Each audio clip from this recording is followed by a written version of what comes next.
땅을 밟은 로버트 하디.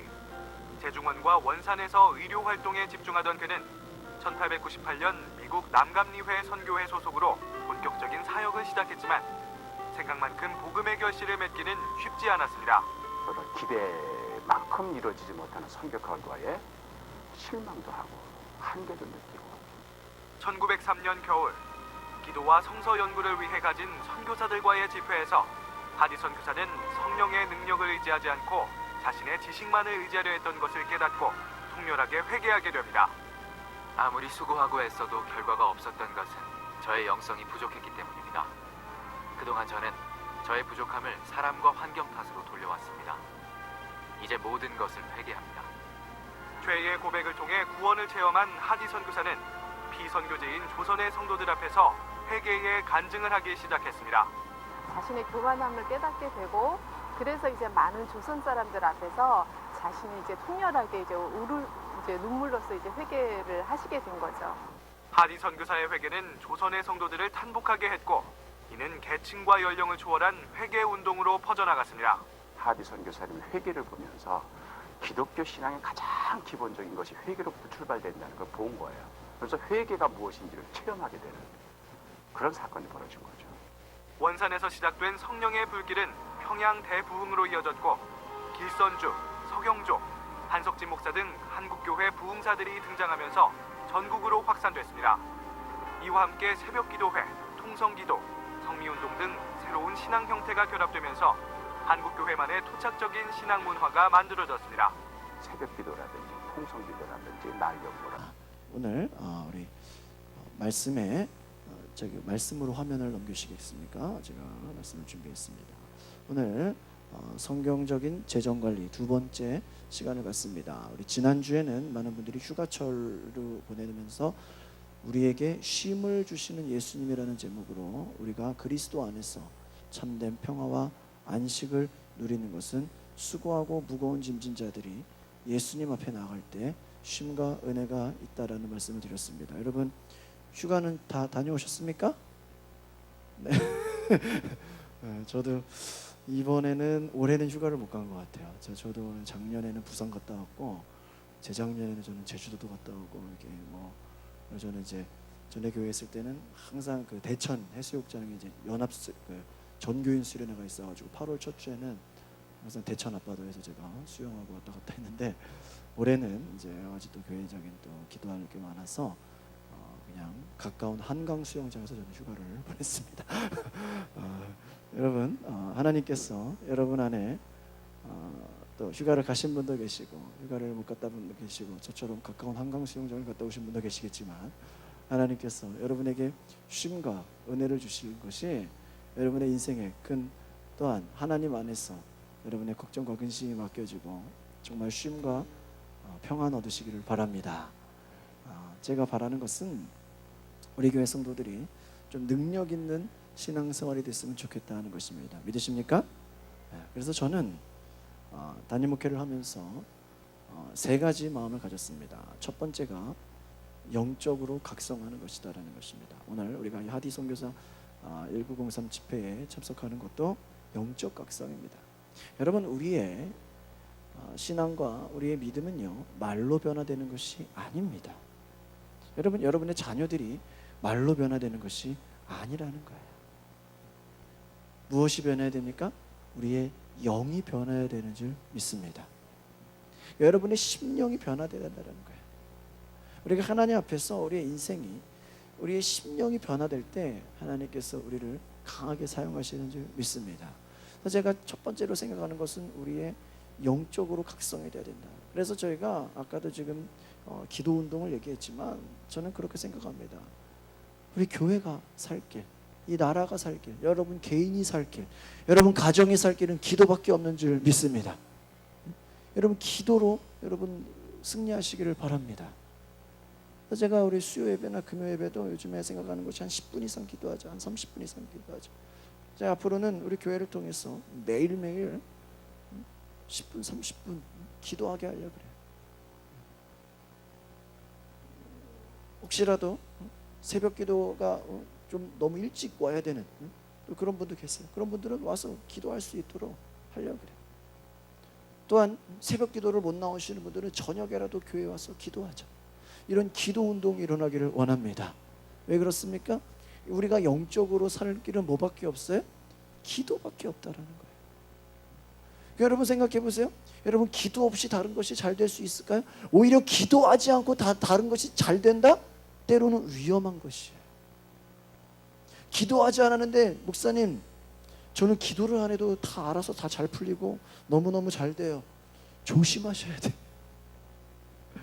여러분 기도할 때 하나님께서 도우시는 줄 믿습니다. 기도할 때 하나님께서 함께 하시는 줄 믿습니다. 그래서 여러분 영적 각성은 어디서 시작된다고요? 기도에서 시작된다. 여러분 저와 여러분이 기도할 수 있는 은혜가 있기를 바랍니다. 그래서 여러분 기도 외에는 이런 이유가 나갈 수 없느니라.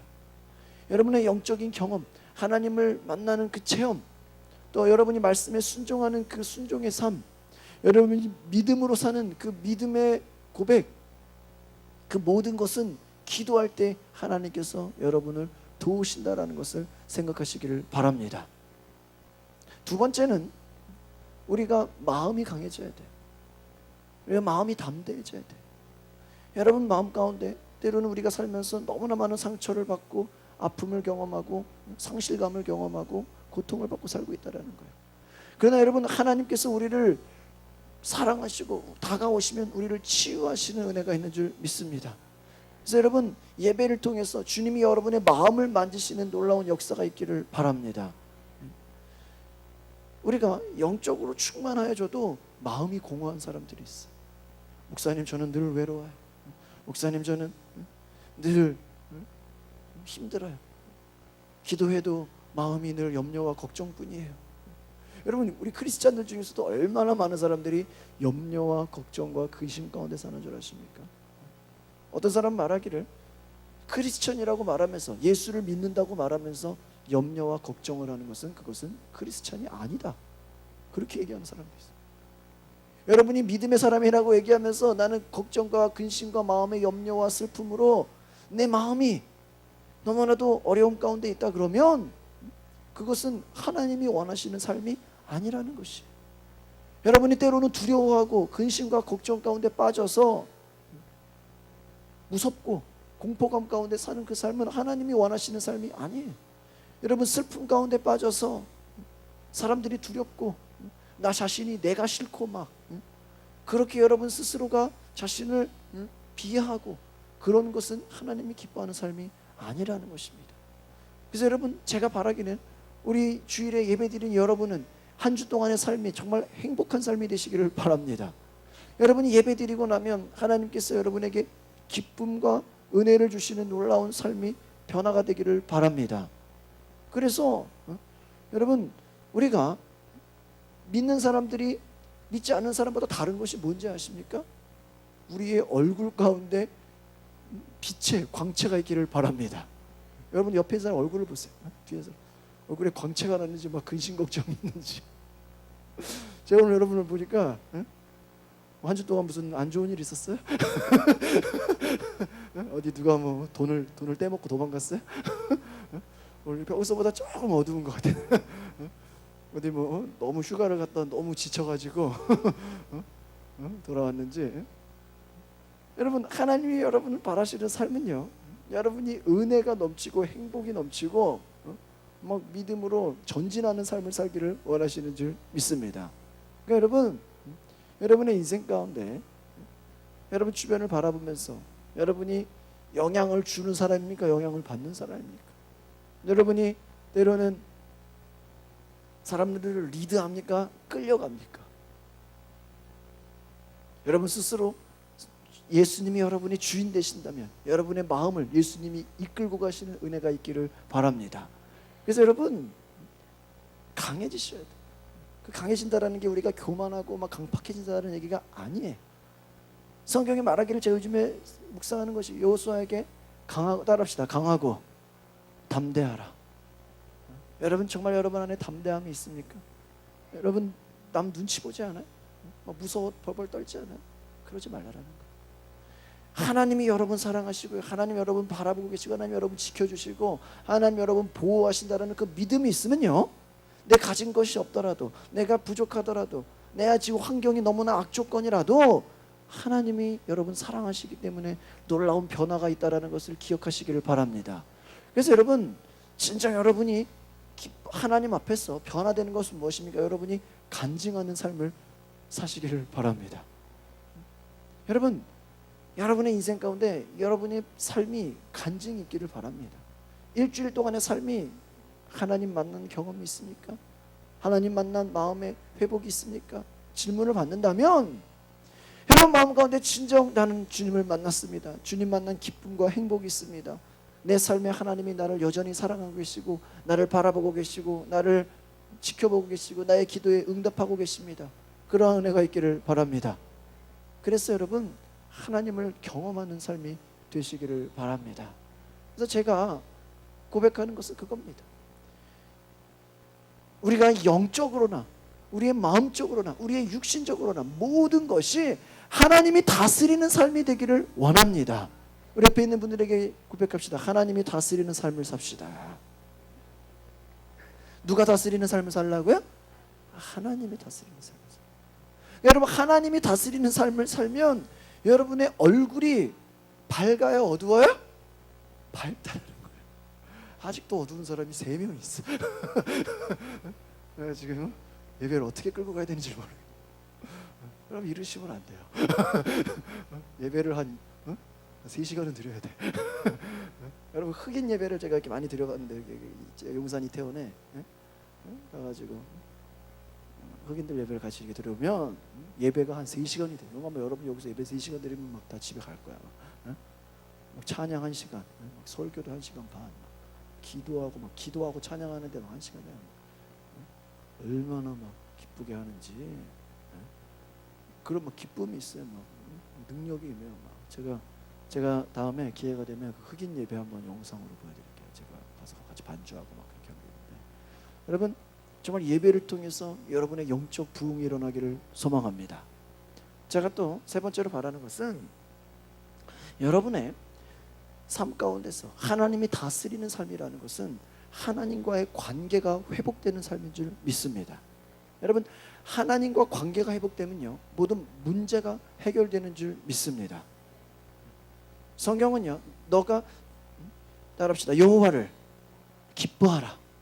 그가 우리의 마음에 소원을 이루심이라. 여러분이 하나님을 기뻐하면 하나님이 우리의 마음에 뭐를 이루신대요? 소원을 이루신다는 거예요. 또 하나님을 기뻐하면요 성경 말씀에 원수로도 화목하게 한다라는 거예요. 그러니까 여러분이 주님을 뜨겁게 찬양하고 하나님을 기뻐하고 기도하면 하나님이 여러분의 마음의 소원을 응답하시고 여러분 안에 모든 관계에 큰 회복이 있는 놀라운 은혜가 있는 줄 믿습니다. 누가 하신다라는 거예요? 하나님이 하신다라는 거예요. 그러니까 여러분 여러분이 하나님과의 관계가 회복되면 모든 여러분의 삶에 막혀졌던 관계가 뚫려지는 것을 경험하시기를 바랍니다. 하나님은 우리를 변화시킨다라는 거예요.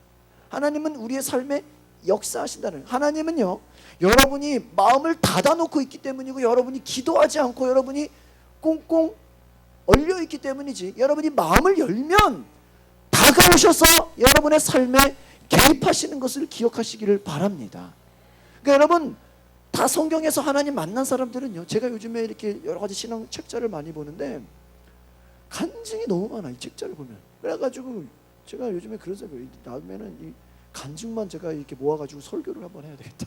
이해가세요 여러분? 제가 요즘에 이렇게 읽는 책들 중에서 정말 그 삶에서 하나님 만나고 경험해서 정말 그냥 인간의 삶이 그냥 완전히 나락으로 떨어진 사람이 불교에서 그냥 막 헤매던 사람이 스스로 하나님 만나고 빚더미에 그냥 막 쌓여있던 사람이 하나님 만나서 회복되어지는 그 역사가 그가 나중에 변화돼가지고 주변의 사람들이 다 놀랍게 변화되는 그런 제가 이야기들을 보면서 정말 이런 것이 그렇지 않은 삶이다. 처음에는 나 혼자 시작했지만 내가 변화되고 내가 하나님 만나고 하나님이 나에게 역사하시면 내 주변의 모든 사람들이 불신자마저도 저 사람은 하나님의 사람이구나. 할렐루야. 여러분의 가정이나 여러분 주변의 사람들이 여러분을 바라보면서 저 사람은 하나님의 사람이구나. 왕이 다니엘을 볼 때 다니엘이 끝까지 기도할 때 다니엘을 미워하는 사람들이 그를 사자굴에 집어넣었지만 다니엘이 죽지 아니하고 사자굴에서도 멀쩡하게 살아나올 때 다니엘에서 하나님이 정말 살아계신 하나님이구나.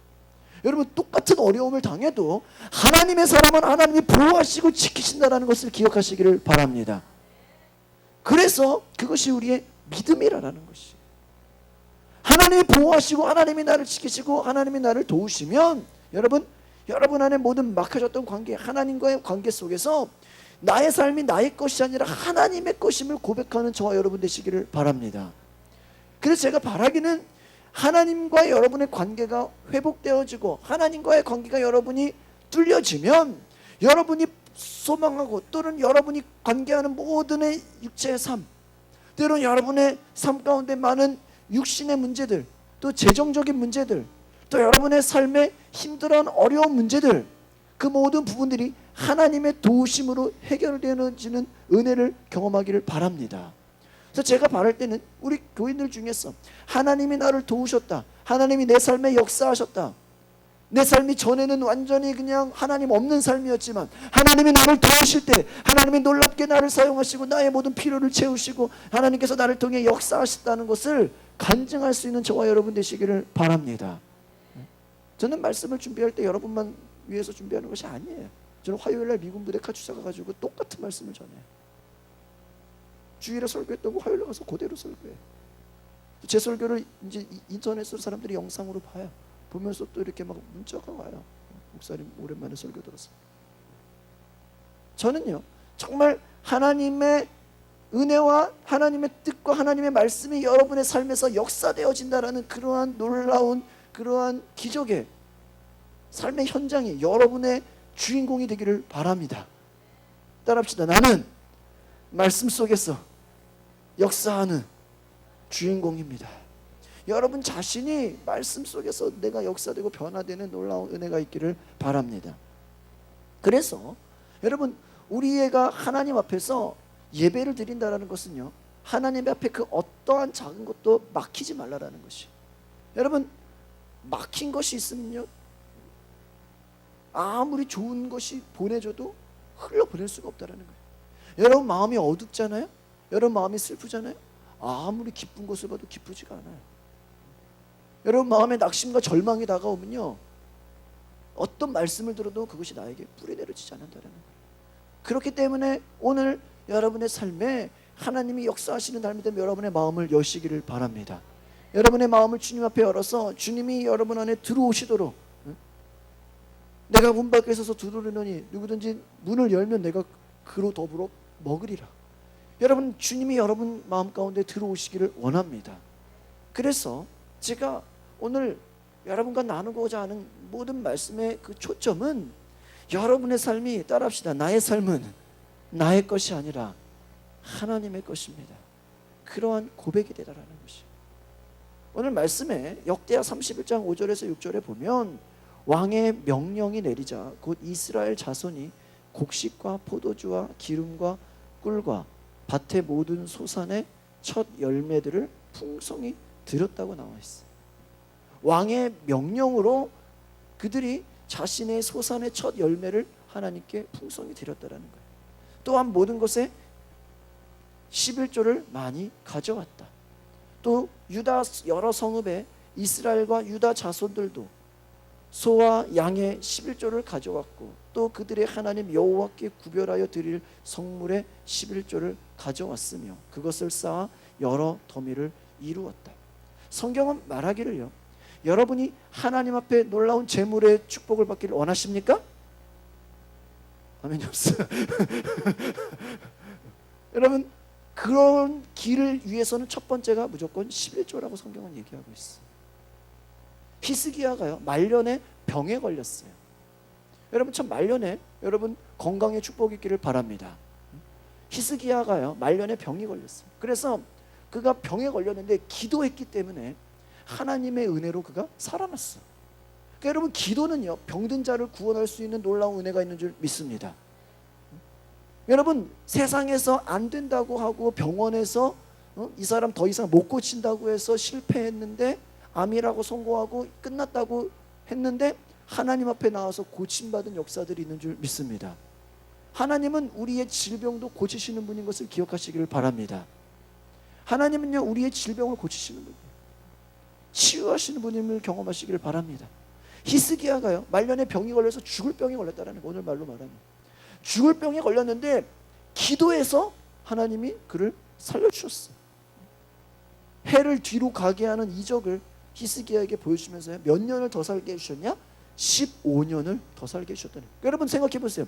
죽을 병에 걸려가지고 죽음을 선고받았는데 주님이 고쳐주셔서 몇 년을 더 살았다고요?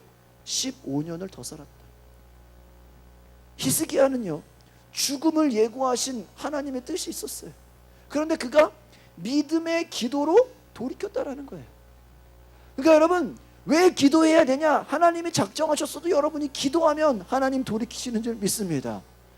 여러분이 질병에 놓였어도, 여러분의 인생에 문제에 놓였어도 기도를 통해서 경험하면 하나님께서 돌이키시고, 하나님께서 회복시키시고, 하나님께서 고치시고 치유하시는 은혜를 기억하시기를 바랍니다.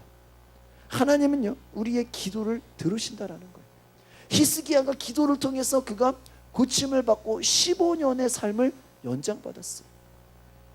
그래서 히스기야는 선지자 이사야가 활동하던 시대에 왕으로서 종교개혁을 통했습니다. 그러니까 왕인데 그 백성들을 개혁시켜버렸다. 백성들의 믿음을 되살려버렸다는 거예요. 그래서 여러분, 그가 첫 번째 추진한 게 뭐였냐?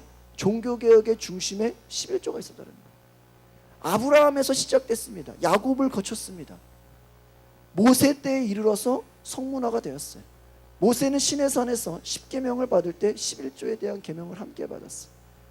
이스라엘 민족이 11조를 하나님이 주신 율법으로 더욱 철저히 지켜나갔어요. 모세 율법은 다양한 11조의 쓰임에 대해서 다음과 같이 얘기합니다. 같이 읽어보실까요? 시작. 내가 이스라엘의 11조를 레위 자손에게 기업으로 다 주어서 그들이 하는 일 곧 회막에서 하는 일을 감나니. 모세가요, 시내산에서 10계명과 11조의 계명을 받은 이후부터 이스라엘 사람들이 11조 생활을 철저하게 지켰다라는 거예요. 그리고 그런데 여러분 어떻게 됐냐? 모세가 죽고 나니까 가나안 땅에 정착한 후에 시간이 흐르고 나서 점점 하나님을 경외하는 마음을 잊어버렸다는 것이에요. 그리고 나서 우상 숭배가 다시 판을 치기 시작했어요. 그러니까 여러분 그것을 기억하셔야 돼요. 우리 안에 하나님을 섬기는 삶에서 떠나가게 되면 반드시 우상 숭배가 있다는 것이에요. 하나님이 아닌 다른 것에 우리가 빠진다는 것이에요. 하나님이 주인된 삶을 살지 않으면 우리는 때로는 물질이 우리의 우상이 될 수 있고, 사람이 우리의 우상이 될 수가 있고, 어떤 다른 것이 우리의 우상이 될 수 있다는 거예요. 여러분, 우상은 무엇입니까? 하나님보다 다른 것을 더 사랑하는 것이 우상이라는 것이에요. 하나님보다 더 두려워하는 것이 우상이라는 거예요. 하나님보다 더 무서워하고 하나님보다 더 의지하는 것. 여러분, 하나님을 정말 의지하시기를 바랍니다. 하나님을 가장 사랑하시기를 바랍니다. 하나님을 가장 신뢰하시기를 바랍니다. 하나님은요, 여러분이 하나님을 가장 사랑하고 가장 의지하고 가장 하나님을 섬기라는 것이에요. 그래서 역대하 29장 5절에 같이 읽어볼까요? 시작. 그들에게 이르되 레위 사람들아 내 말을 들으라. 이제 너희는 성결하게 하고 또 너희 조상들의 하나님 여호와의 전을 성결하게 하여 그 더러운 것을 성소에서 없애라. 히스기야가 개혁한 것 중에 하나는 우상 숭배를 멸했다라는 거예요. 여러분, 하나님 앞에 나아가는 데 있어서 하나님이 가장 싫어하는 게 뭔지 아십니까? 우상 숭배라는 거예요. 그 우상 숭배가 단지 어디 그냥 신상에다 절하는 것이 아니라 하나님보다 다른 것을 사랑하고 다른 것을 의지하는 것을 하나님은 싫어한다는 것입니다. 여러분, 그래서 히스기야가 나라의 우상을 없앴다라는 거예요. 우상을 없애고 성결하게 했다, 거룩하게 했다라는 거예요. 여러분, 여러분의 가정 안에 모든 우상이 떠나가기를 선포합니다. 따라합시다. 우리 가정에 모든 우상이 예수의 이름으로 떠나갈지어다. 여러분 선포하시기를 바랍니다. 하나님보다 더 의지하고 하나님보다 더 두려워하고 하나님보다 더 사랑하는 모든 것이 다 뭐라고요? 우상이라는 거예요. 그래서 히스기야는 그 나라의 우상을 쳐부셨다라는 거예요. 그리고 하나님 앞에 절기들을 되살려 지키겠다라는 거예요. 그리고 그가 개혁을 추진해 나가자 이스라엘 백성들이 그 유다에 있는 백성들이 믿음을 돌이켜 회개했다라는 것이에요. 절기와 계명을 다시 지키고 그들의 삶에 하나님을 향한 전심으로 드려지는 삶을 살았다라는 거예요. 그래서 여러분, 그들이 하나님께 믿음을 회복하고 그들이 11조를 다시 드리기 시작하고 성전에 온전히 섬기기 시작하고 그들이 회개하기 시작하고 믿음을 돌이켜서 하나님 앞에 나왔다라는 것이에요. 그래서 오히려 바로 하나님 앞에 그들이 놀라운 은혜를 경험하게 되는데, 역대하 31장 10절의 말씀을 보겠습니다. 시작. 사독의 족속 대제사장 아사랴가 그에게 대답하여 이르되 백성이 예물을 여호와의 전에 드리기 시작함으로부터 우리가 만족하게 먹었으나 남은 것이 많으니 이는 여호와께서 그의 백성에게 복을 주셨습니다. 그 남은 것이 이렇게 많이 쌓였나이다. 할렐루야. 그들의 삶에 오히려 하나님께 드림으로 인해서 그들이 없어지는 것이 아니라 무엇이에요? 예물을 여호와께 드리기 시작함으로부터 우리가 어떻게 됐다고요? 만족하게 먹었다. 하나님은요, 여러분에게 주고자 하시는 분인 것을 기억하시기를 바랍니다. 어떤 사람은요, 신앙생활하면서 하나님이 내 것을 뺏어간대. 그것이 아니에요. 하나님 여러분 주시는 거예요. 때로는요, 하나님이 여러분을 깨닫게 하려고 징계를 줄 수는 있어요. 고난을 줄 수는 있어요. 시험을 줄 수는 있어요. 그런데 하나님의 목적이 여러분을 고난받고 시험당하게 하고 여러분을 다 뺏어가는 게 목적이 아니에요. 그 잘못된 거예요. 정말 하나님께서는 여러분에게 주시고자, 여러분 주시고자 하시기 때문에 독생자 예수 그리스도를 주신 줄 믿습니다. 자기의 아들을 아끼지 않고 우리에게 주신 분은 하나님 아버지이신 것을 믿습니다. 하나님은요, 아담과 하와를 만드시기 전에 에덴 동산을 창조하셨어요. 그래서 이미 거기서 일하지 않고도 마음껏 먹고 살게 만들어주셨어요. 근데 그들이 죄를 짓고 선악과를 따먹음으로 인해서 불순종의 삶을 살았기 때문에 버림을 받고 쫓겨났다는 거예요. 그리고부터 땅으로부터 그들이 고생하고 땀을 흘려야 먹고 살 수 있는 하나님께서 법칙을 만들었다는 거예요. 그러니까 여러분, 이 땅에 고난이 왜 온 거예요? 죄로부터 왔다는 거예요. 하나님을 떠났기 때문에 왔다는 거예요. 창세기 말씀에 땅이 저주를 받았다는 거예요. 그러니까 여러분, 하나님이 원래 만드신 삶은 그게 아니었어요. 너희가 하나님 안에서 그냥 누리는 삶이었다는 거예요. 근데 우리가 그렇지 못한 것은 왜 그렇습니까? 하나님과의 관계가 막혔다라는 것이죠. 그러니까 여러분, 하나님과의 관계가 회복되면 어떻게 됩니까?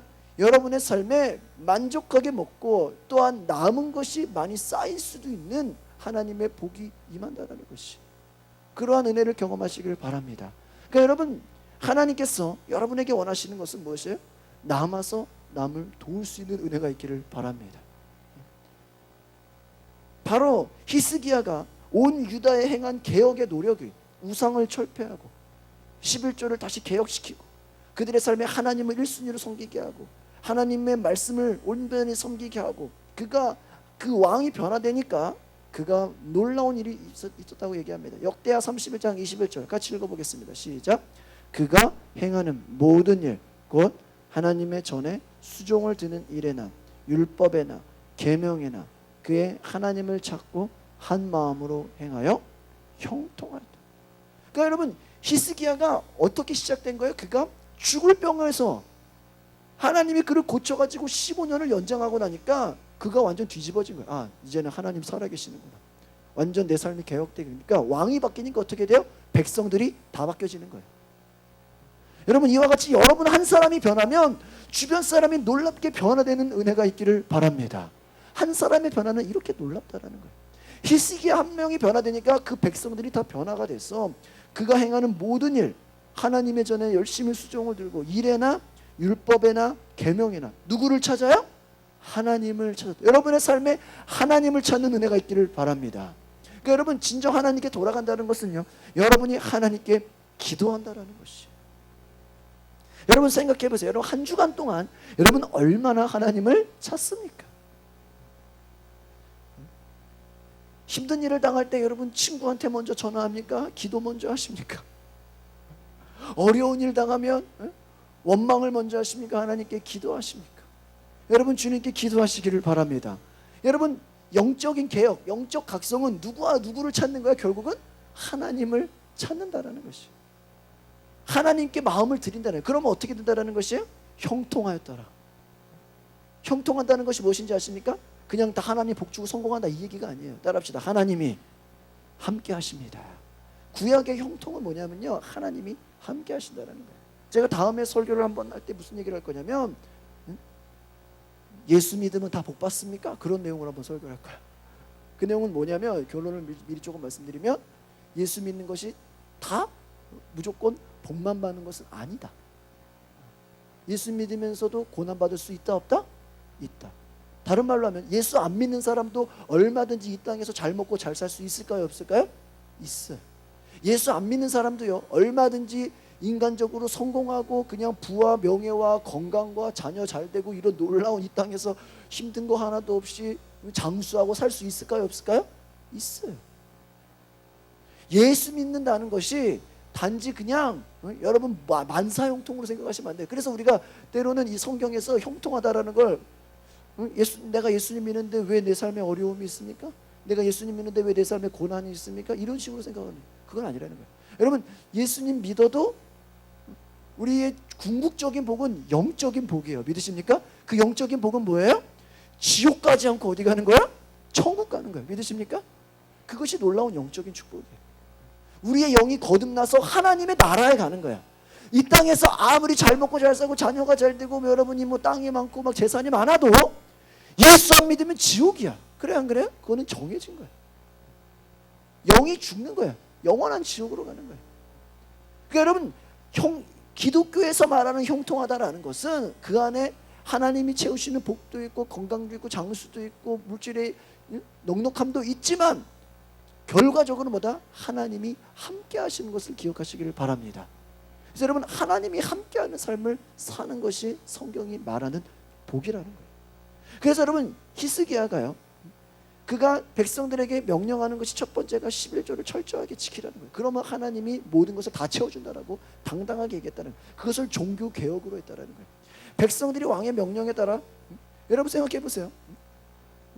대통령이 뉴스에다가 여러분 다 백성들 교회에다 11조 이렇게 생각해서 얼마나 난리가 나겠어요. 근데 여기는 왕이니까 그렇게 했다라는 거예요. 하나님 안 믿는 민족들도 다 11조 했다는 거예요. 그러니까 여러분 어떻게 했어요? 하나님의 진노가 멀어지고 하나님의 형통하심이 일어났다는 거예요. 백성들이 그래서 날로 더 많은 11조를 바치게 돼요. 나중에 잘 되니까. 그러니까 생활이 더 풍족해졌다는 거예요. 그러니까 여러분, 이것은요 무엇입니까? 우리가 물질보다 하나님을 우선으로 섬긴다라는 우리의 신앙의 고백이라는 것이에요. 그래서 여러분, 바로 11조 생활은요, 나의 믿음을 돌아보고 나의 믿음을 표현하는 것이라는 것입니다. 그러면 이것이 구약이에요. 제가 정확하게 성경적으로 말씀을 드리는 거예요.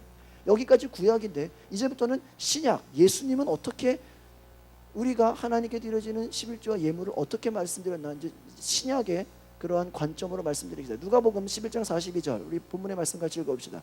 시작.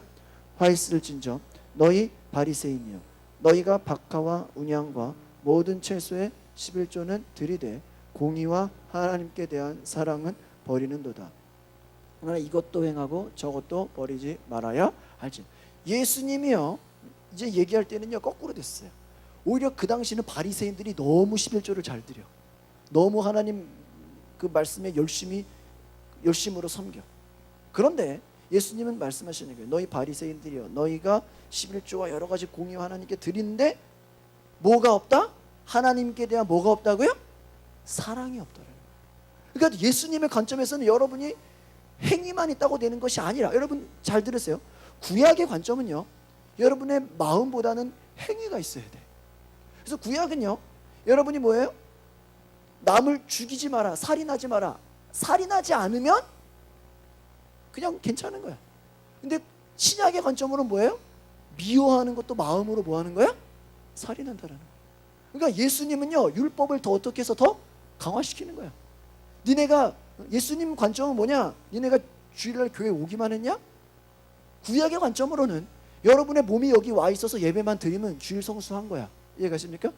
예수님의 관점으로는 니네 몸이 여기 와서 예배 드리냐? 니네가 마음으로 하나님을 사랑하지 않으면 내가 받지 않는다. 이런 식인 거야. 이해가십니까? 예수님은 더 강화시킨다라는 거야. 그러니까 여러분의 마음에 정말 사랑이 있냐라는 거예요. 그러니까 여러분이 하나님께 아무리 큰 돈으로 수천만 원 하나님께 드린다고 할지라도 하나님의 마음에 사랑이 없으면 안 된다라는 거예요. 예수님이 오셨을 때 바리새인들이요 모세의 율법을 철저하게 지켰어요. 그들은요 율법적으로는 경건한 삶을 살았어요. 근데 예수님이 말씀하십니다. 같이 읽어봅시다. 시작. 바리새인은 서서 따로 기도하여 이르되 하나님이여 나는 다른 사람들 곧 토색 불이 간음을 하는 자들과 같이 아니하고 이 세리와도 같이 아니함을 감사하나이다. 나는 일회에 2번씩 금식하고 또 소득의 11조를 여러분 바리새인의 기도예요. 이게 바리새인은 뭐라 그래요? 나는 남의 것을 훔치지도 않았습니다. 나는 불의하지 않습니다. 나는 간음하지 않았습니다. 이 세리 같은 사람들은 나는 죄인이 아닙니다. 스스로가 나는 의롭다라는 거예요. 여러분 성경은 말하기를 누구도 하나님 앞에서 의로운 사람이 없다 그랬어요. 그래서 바리새인은 어떻게 얘기합니까? 나는 일주일 2번씩 금식한다는 거예요. 금식도 많이 하고 내 소득의 11조도 드린다는 거예요. 그러니까 하나님 앞에서 나는 의롭다라는 것입니다. 여러분 누구보다도 경건한 생활을 하고 있다고 자만했다라는 것이에요. 여러분 예수님은 그들을 향해서 오히려 질책합니다. 너가 11조를 드리는 형식뿐만 있으면 안 된다는 거예요. 그러니까 오히려 바리새인들이 열심히 하고 있는데 그거를 예수님이 칭찬하는 게 아니라 더 질책하는 거야. 네가 어떤 마음으로 드리냐. 이것도 행하고 저것도 버리지 말아야 한다는 것이. 누가복음 11장 39절 읽어보겠습니다. 시작. 주께서 이르시되 너희 바리새인은 지금 잔과 대접의 겉은 깨끗이 하나 너희 속에는 탐욕과 악독이 가득하도다. 어리석은 자들아 겉을 만드신 이가 속도 만들지 않냐. 그러니까 여러분 보세요. 예수님은 바리새인들의 율법 잘 지키고 11조 잘 내고 열심히 하는 거를 칭찬하지 않고 오히려 야 너희들 정신 차려라라는 거야. 네 마음속에 탐욕이 있다. 예수님은 뭘 보는 거야? 우리 마음속에 중심을 보고 있다는 거야. 네 마음속에 탐욕과 악독이 가득하면 하나님께 11조 드리고 하나님께 열심으로 한다 그래도 너희의 속이 병들으면 안 된다는 거야. 그러니까 예수님은 우리의 뭐를 보신다는 거야? 속사람을 보신다는 거야. 그러니까 여러분 신약의 관점은 여러분의 속사람이 거룩해져야 되는 것을 기억하시기를 바랍니다. 구약의 관점에서는요 속사람에 대한 얘기가 별로 없어요. 예수님은 여러분의 속사람을 바라보면서 질책하고 계신다는 거예요. 껍데기만 가지고 안 된다는 거예요. 니네 마음이 정말 하나님을 사랑하냐라는 거예요.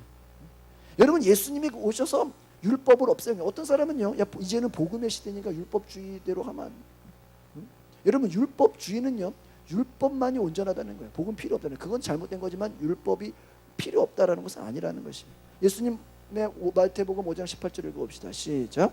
천지가 없어지기 전에는 율법의 1.1핵이라도 반드시 없냐고 다 예수님이 오히려 율법이 어떻게 된다고요? 이룬다. 그러니까 율법 자체는 악한 것이 아니에요.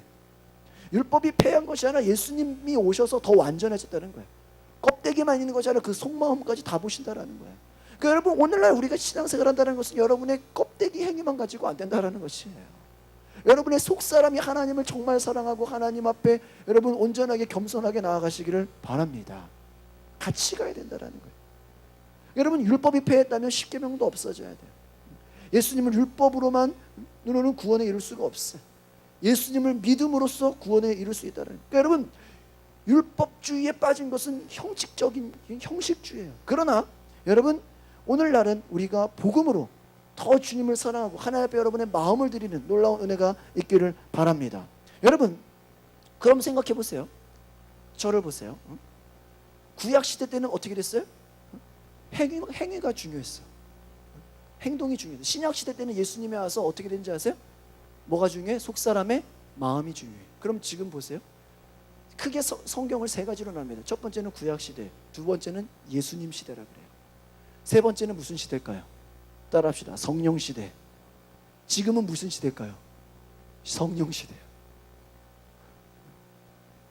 예수님 계시지 않잖아요. 지금은 성령. 그러면 여러분 성령 시대 때는 어떻게 됐을까요? 성령 시대 때는요 더 무서워요. 완전 자발적이에요. 완전 열정적이에요. 이제는 더 이상 눈치 보지 않고 막 믿음으로 막 미친 듯이 나아가요. 사도행전 2장 44절 같이 읽어봅시다. 시작. 믿는 사람이 다 함께 있어 모든 물건을 서로 통용하고 또 재산과 소유를 팔아 각 사람의 필요를 따라 나눠주며 날마다 마음을 같이하여 성전에 모이기를 힘쓰고 집에서 떡을 떼며 기쁨과 순전한 마음으로 음식을 먹고 하나님을 찬미하며 또 온 백성에게 칭송을 받으니 주께서 구원받는 사람을 날마다 더하게. 여러분, 만약에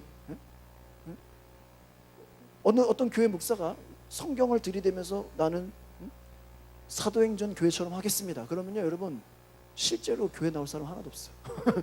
왠지 알아요? 물건을 다 서로 통용해야 돼.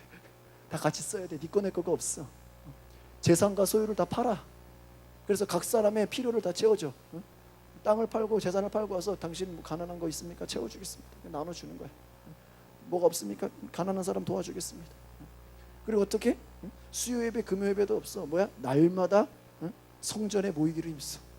여러분, 어떤 교회가 생기면서 여러분, 우리는 수요 예배, 금요 예배 없습니다. 맨날 모입니다. 맨날 예배 드립니다. 아마 힘들 거예요. 집에서도 모입니다. 떡을 떼고 순전해. 그런데 어떻게 됐대요? 이 초대교회 역사는 주께서 구원받는 사람을 어떻게 더했다? 날마다. 근데 여러분, 이것을 하게 하신 분이 누구야? 성령님이라는 거예요. 이걸 누가 시켰어요? 시킨 게 아니라는 거예요. 그러니까 여러분, 성령 시대는 더 무서워. 이제는 11조가 아니야. 네 재산, 네 소유 다 네 게 아니라 다 같이 쓴다라는 거야. 자원하는 마음으로 하나님께 드린다라는 거야. 그러니까 여러분, 성령 시대는요, 오히려 더 하나님께 헌신하고 더 열정적으로 나간다라는 거야. 모이기에 힘쓰다라는 거야. 이것을 율법으로 할 수는 없는 거예요. 그렇죠? 하지만 하나님이 감동하시면 더 무섭게 나간다라는 거예요. 여러분, 성령의 역사는 이와 같이 제한할 수 없는, 율법에서 제한할 수 없는 놀라운 역사가 일어나는 것을 기대하시기를 바랍니다. 여러분, 우리 교회가요, 성령의 역사가 일어나면 놀라운 은혜가 있는 줄 믿습니다. 여러분의 생각과 여러분의 틀과 여러분의 어떠한 그러한 그냥 멘탈, 생각 구조가 깨져버린다니까요. 그것을 누가 하신다라는 거야? 성령님. 내가 하는 게 말로 되는 게 아니라는 거야. 누가 강요한다고 되는 게 아니라는 거야. 그러니까 성령이 역사하시면요, 하나님이 막 이끄신다라는 거예요. 그래서 성령이 역사하실 때 그들이 자기의 것을 자기의 것으로 말하지 않고 다 그것으로 복음 전도를 쓰여졌다는 거예요. 그러니까 여러분, 오늘날 성령 시대라면 여러분의 것이 여러분의 따라합시다. 나의 것이 하나님의 것입니다. 그렇게 고백하면서 하나님께 나아간다는 것이에요. 마태복음 6장 31절 같이 읽어봅시다. 시작. 그러므로 너희가 이르기를 무엇을 먹을까, 무엇을 마실까, 무엇을 입을까? 예수님께서 말씀하신 너희가 염려하지 말라라는 거예요. 너희가 정말 하나님의 자녀인 것을 아냐? 더 이상 염려하지. 여러분, 정말 여러분 삶에서요, 근심과 염려와 걱정만 떠나가도요, 여러분 더 이상 스트레스 받을 일이 없는 줄 압니다. 그렇죠? 32절 읽어볼까요? 시작. 이는 다 이방인들이 구하는 것이, 너희 하늘 아버지께서 이 모든 것이 너희에게 있어야 되는 줄. 그러니까 하나님이요, 여러분의 필요한 거 알아요, 몰라요? 안다라는 거예요. 하나님 채워주시고 싶다라는 거예요. 그런데 여러분, 33절에 너희는 먼저 그의 나라와 그의 의를 구하라. 그리하면 모든 것을 더하겠다. 그러니까 하나님이, 예수님의 말씀 뭐예요? 너희가 먼저 하나님의 나라를 구하고 하나님의 의를 구하면 하나님이 채우시는 은혜가 있다라는 거예요. 여러분, 그것을 경험하시기를 바랍니다. 여러분, 정말 하나님의 나라를 구하시기를 바랍니다. 여러분, 창세기예요. 가인과 아벨의 제사가 있는데 똑같이 제사를 드리지만 가인의 제물을 받았어요, 안 받았어요? 안 받았어요. 이 말은 뭐예요? 여러분이 똑같이 하나님께 예물을 드려도 하나님이 받으실 수도 있고 어떻게 하나님이 안 받을 수도 있다라는 거야. 그러니까 여러분, 이걸 아셔야 돼. 내가 하나 드리고 하나님이 다 기쁨으로 받나요? 그게 아닐 수도 있어요. 왜 그래요? 아벨은 믿음으로 더 나은 자예요. 그러니까 성경은 말하는 게 무엇입니까? 너희가 히브리서 11장에 믿음으로 아니하고는 하나님을 기쁘시게 할 수 없다. 그러니까 여러분, 예배에 나오는 것도요, 믿음으로 나오시기를 바랍니다. 여러분, 믿음으로 하나님께 드리시기를 바랍니다. 여러분, 전도나 여러분의 시간이나 여러분의 모든 하나님 앞에 헌신하는 모든 것이 믿음으로 하지 않으면 하나님이 받지를 않는다라는 거예요. 예수님이 헌금 드리는 걸 보면서 오히려 책망하십니다. 이 위에 있는 말씀 읽어볼까요? 가난한 과부를 통한 말씀입니다. 시작. 이 가난한 과부가 모든 사람보다 많이 넣었도다. 이 과부는 구창 중에서 자기의 있는 바 생활비 전부를, 과부가 두렙돈을 넣는 걸 보면서 예수님은 그 중심을 하시는 거예요. 그러니까 여러분, 부자가 10,000원 내는 거랑 가난한 사람이 10,000원 내는 거랑 다르다는 거예요. 예수님이 볼 때는 뭐를 본다라는 거예요? 네 중심을 본다라는 거예요. 과부는 비록 아주 적은 헌금을 했지만 자신이 처한 가난한 상황에서 정성을 다해 믿음을 하나님께 보여드렸어요. 그러니까 여러분, 하나님 앞에 여러분이 나아갈 때는요, 믿음으로 하셔야 되고 여러분의 마음으로 온전하게 여러분 스스로가 하나님 앞에 온전히 나아가시기를 바랍니다. 그것은 누가 하세요? 하나님은. 여러분, 목사한테 잘 보이려고 신앙생활 하지 말라는 거예요. 이해가십니까? 누구 사람에게 보이려고 할 필요가 없다라는 거예요. 이미 누가 하신다? 하나님이 하신다라는 거예요. 그러니까 여러분이 하나님 앞에 신앙생활 하는 거지 누구에게 보이려고. 어떤 사람은 그래요. 내가 이 정도 해야지 권사되고 장로 된다. 여러분, 교회가 무슨 계급사회예요? 무슨 진급하는 거예요? 그런 게 아니에요. 하나님이 보고 계신다라는 거예요. 그러니까 여러분, 하나님께서도 아들 이삭을 바치는 행동을 보고 나서 내가 이제 하나님을 경외하는 것을 알았다고 얘기하고 있어요. 그러니까 여러분이 진정 각 사람마다 다르다니까요. 어떤 사람은요, 11조를 통해서 하나님을 경외하는 마음으로 하나님께 인정받을 수도 있고요. 때로는 어떤 사람은요, 하나님께 드려지는 헌신과 봉사를 통해서 하나님이 인정할 수도 있고요. 어떤 사람은 그가 구제와 그가 어려운 사람들을 돕고 그가 하는 다른 것을 통해서 하나님께 인정받을 수 있고, 하나님은 여러 가지를 보신다는. 근데 중요한 것은 하나님은 여러분의 중심을 보신다는 것을 기억하시기를 바랍니다. 그래서 여러분, 우리가 하나님 앞에 은혜를 받기 위해서는, 놀라운 은혜를 경험하기 위해서는 제가 10가지로 정리해서 오늘 짧게 하고 마치겠습니다. 첫 번째는 여러분, 하나님께 드리는 우리의 신앙은요, 고백이라는 것이에요. 이 고백은 무엇입니까? 따라합시다. 나의 인생의 주인은 하나님입니다. 모든 것에 이것이 고백이 된다는 거예요. 그러니까 물질도 마찬가지야. 그러면 하나님이 책임진다라는 거예요. 그래서 염려하지 말라는 거예요. 그러니까 성경에서 여러분 염려하지 말라는 게, 여러분이 왜 걱정이 없어요? 왜 근심이 없어요? 그러나 내 것이 아니라 누구 것이다? 하나님의 것이다라고 맡기고 그냥 걱정하지 말라라는 거예요. 그냥. 이해 가십니까? 그러면요, 여러분의 재물의 주인도 하나님이고 여러분에게 돈을, 물질을 주시는 분도 누구예요? 하나님이라는 거예요. 그러니까 하나님인 것을 그냥 인정하라는 거예요. 나는 그냥 관리하겠다라는 거예요. 두 번째로 따라합시다. 순종의 마음입니다. 여러분이 하나님 앞에 어떠한 믿음으로 나아갈 때는 내가 말씀에 순종한다라는 것을 생각하시나요? 여러분, 저는 말씀의 근거에서 얘기하는 겁니다. 여러분, 말씀에 순종하셔야 돼요. 하나님 말씀에 순종할 때 여러분이 복을 받는다라는 거예요. 세 번째는요, 감사하는 마음이라는 거예요. 여러분이 하나님 앞에 나올 때 하나님이 제일 싫어하는 게 무엇이냐? 원망과 불평하는 마음이에요. 여러분 인생 가운데서요, 여러분이 기독교인으로 아무리 모태신앙도 관계없어요. 여러분이 원망하는 순간요, 여러분이 팍 떨어져요. 제가 그래서 지난번에 수요일 때 한번 설교한 적이 있는데, 가장 무서운 게 뭐야? 원망과 불평과 좌절이에요. 하나님을 내가 스스로 이상하게 생각하는 거예요. 이스라엘 백성들이 가나안 족속이 무서워가지고 그 앞에서 벌벌 떠니까 하나님이 우리를 죽이려고 보냈대. 하나님이 우리를 칼로 죽이게 하셨다는, 하나님을 원망했다라는 거예요. 하나님이 다 쓸어 죽여버리려고 했어. 전염병으로 다 죽이려고 했어. 모세의 기도 때문에 간신히 살았어. 그러나 나중에는 결국 가나안에 못 들어가요. 그러니까 여러분 신앙이 뭐 집사 권사 이게 중요한 게 아니야. 여러분이 그동안에 뭐 내가 하나님께 뭐 많은 걸 드렸다, 여러분이 뭐 교회를 건축했다, 이게 중요한 게 아니라 여러분 원망하는 순간 그냥 팍 떨어진다는, 이해 가십니까? 정말 무서운 거예요. 여러분, 그랬어요. 하나님 앞에 원망하는 것은요, 여러분이 실패하는 지름길이에요. 저는 그렇게까지 성경에 다 나와 있어요. 그것만 가지고 얘기해도 끝이 없어요. 하나님 앞에 원망하는 마음으로 품기 시작하면요, 마귀가 역사하기 시작해요. 마귀가 그 마음을 다스려 버려요. 귀신이 역사돼요. 하나님 원망하지 않기를 바랍니다. 하나님께 감사하는 은혜가 있기를 바랍니다. 하나님은 여러분 감사하는 자를 축복하신다는 거예요. 네 번째는요, 기뻐하는 마음이에요. 우리 뒤에 있는 말씀 같이 읽어봅시다. 시작. 각각 그 마음에 정한 대로 알 것이요, 인색함으로나 억지로 하지 말지. 하나님은 즐겨내는 자예요. 이 말은 무엇입니까? 하나님의 어떤 일도 하나님은 자원하는 마음을 기뻐하신다는 것을 기억하시길 바랍니다. 저는 교회가 부흥되려면요, 자원하는 사람들이 보여야 돼요. 억지로 하는 사람들은요, 오히려 방해가 돼요. 자원하는 사람들이 모여야 놀라운 부흥의 은혜가 있는 줄 믿습니다. 하나님은요, 즐겨내는 자, 기뻐하는 자, 자원하는 자를 사랑한다라는 거예요. 그래서 여러분, 주님의 몸된 교회를 위해서도요, 여러분이 하나님께 드려지는 시간과 물질과 여러분의 삶이 어떤 마음으로? 자원하는, 즐겨하는 마음. 하나님은 그 뭐를 보신다고요? 마음을 보신다라는 거예요. 여러분이 인색함으로나 억지로 하는 것은요, 차라리 안 하는 게 낫다는 거예요. 그만큼 무섭다라는 거예요. 그래서 정해진 장소, 다섯 번째는 여러분 11조는 아무데나 갖다 내는 것이 아니라 하나님의 장소인 성전이라는 것이, 소속된 교회에다가 뿌리를 내리고 드린다라는 것이. 여섯 번째로 규칙적이라는 것입니다. 지속적으로 정해진 기간마다 드린다는 거예요. 여러분 제가 재밌는 얘기 해드릴게요. 우리 한국에서는 월급을 받잖아요. 그렇죠? 근데 여러분 한국, 저는 모든 나라가 다 월급 받아요. 근데 여러분 뉴질랜드랑 호주 제가 이제 있어 보니 거기는요 주급을 받아요. 주급.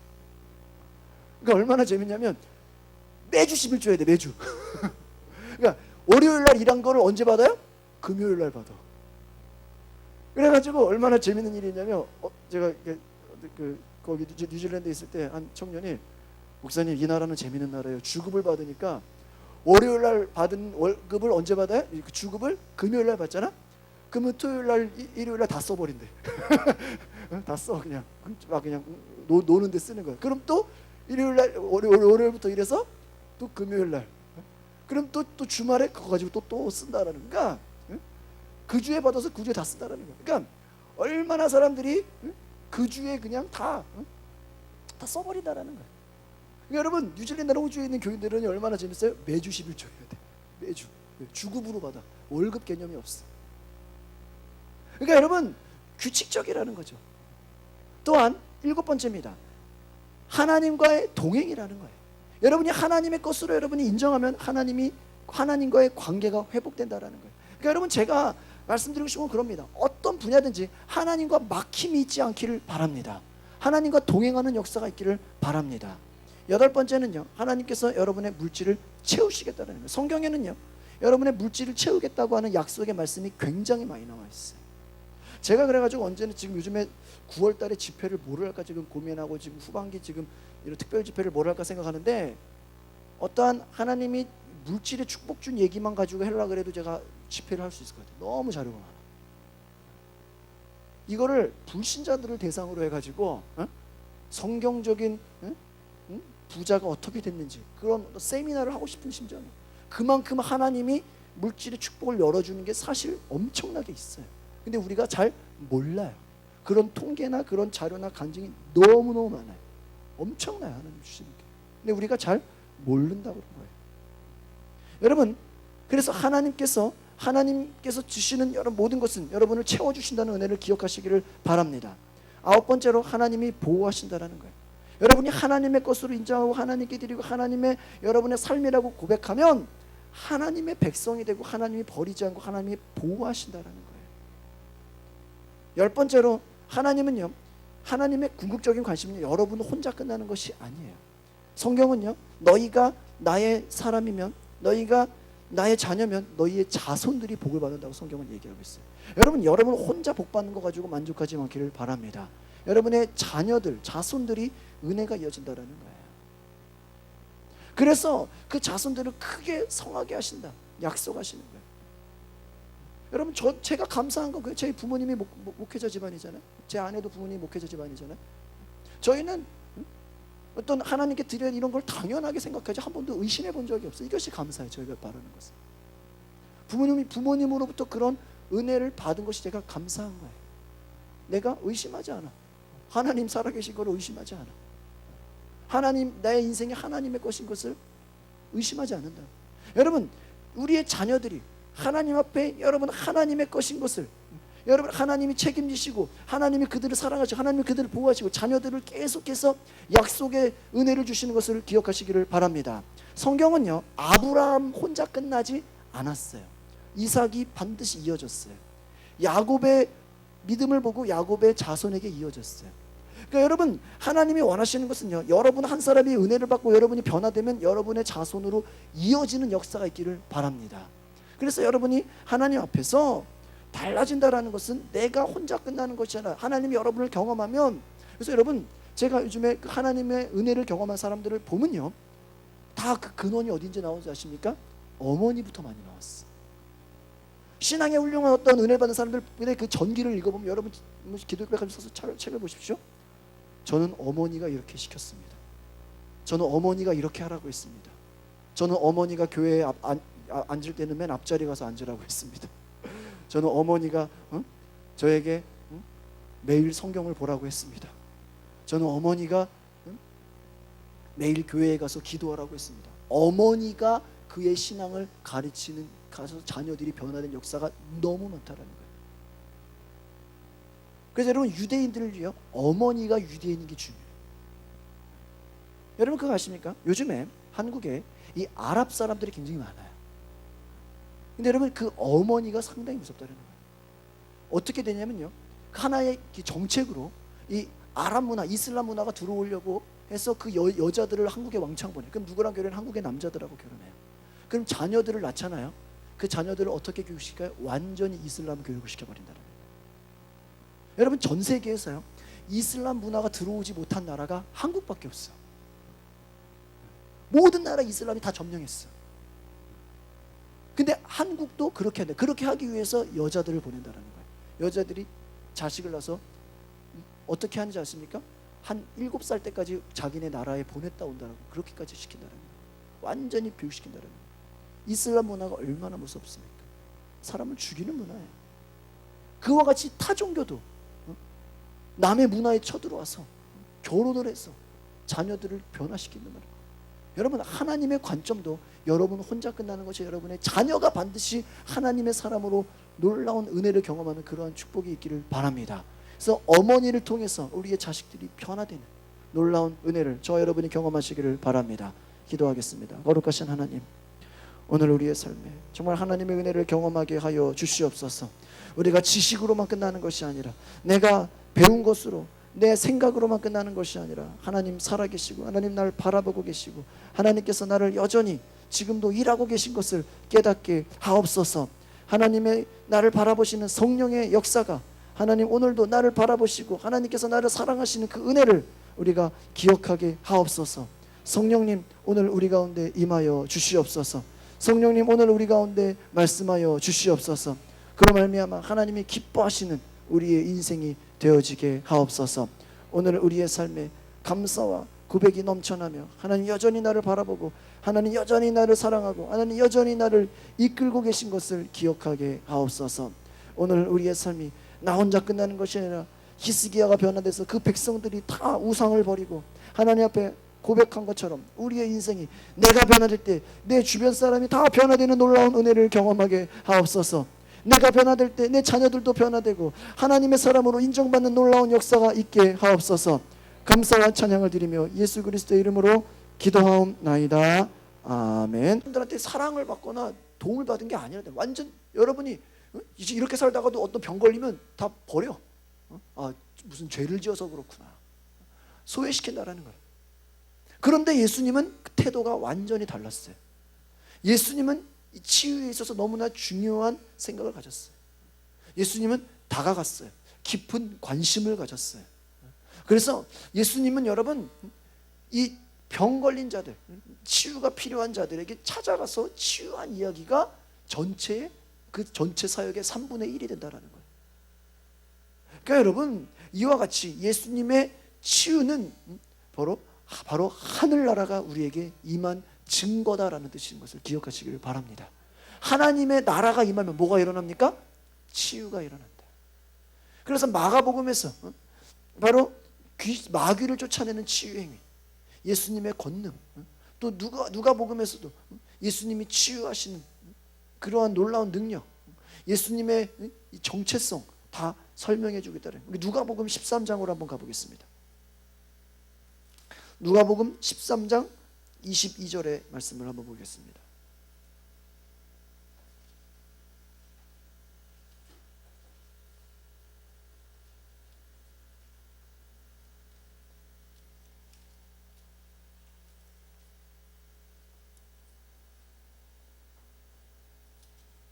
누가복음 13장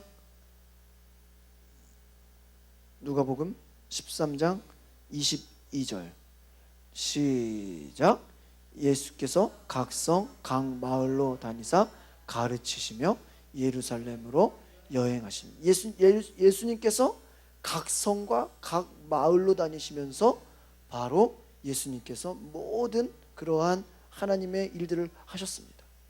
그러면서 예수님께서 바로 모든 병든 자들 고치는 것이죠.